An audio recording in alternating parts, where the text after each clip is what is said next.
When you log into Blooket, here's your home page. It'll take you right to here. As you can see, I have 2 sets of Blookets made already. Now, if I was going to create a new set, I'm going to go up to the corner here and click this button that says create. It looks almost like a box with a pencil in it. Now, once I click that, it'll take me to where I'm going to build my game. For this one, this is just going to be an example. So I'm going to call this example. If you want to add a cover image to your set, you can add a cover image. For this purpose, I don't really need a cover image. And you can write a description for it as well, which will help others search for your game and use it in their class.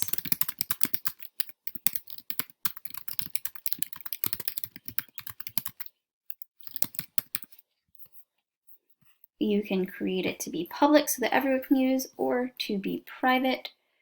You can use it from scratch, and you can also import questions from Quizlet. I'm going to do from scratch. And then once you set up the basic settings of the Blooket, you're going to hit create your set. And this will take you to here. And here you can either add questions or import questions. So for this one, I'm going to add a question. And in this box up here, you type in the question. I'm just going to do a math example. What is 2 times 7? So the question is going to be, what is 2 times 7? I can enter up to 4 answer choices for this.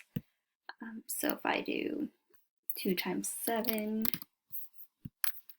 since 14 is the actual answer, I'm going to give that the green check so that the game knows that that is the correct answer.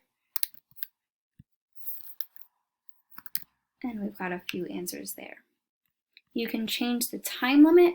Since this is a multiplication fact, I'm actually going to lower the time.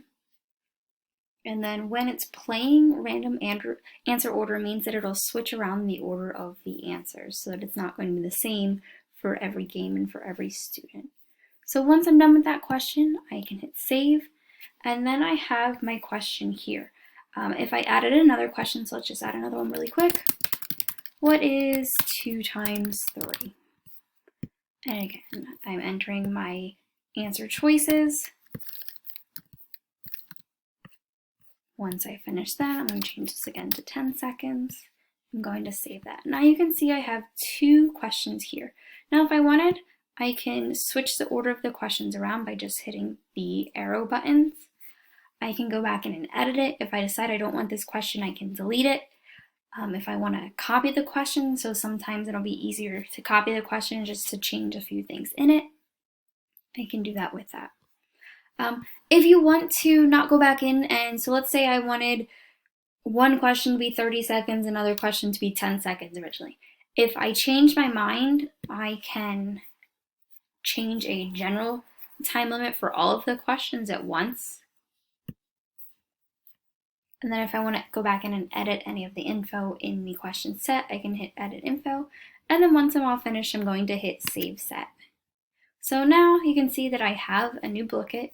This one is my example one. It is saved. If I want to go back and edit it, I can go back and edit it. And that is how you create a Blooket. Thanks for watching. Once you've created your Blooket, you can watch my next video on how to play them in the class and how to host one.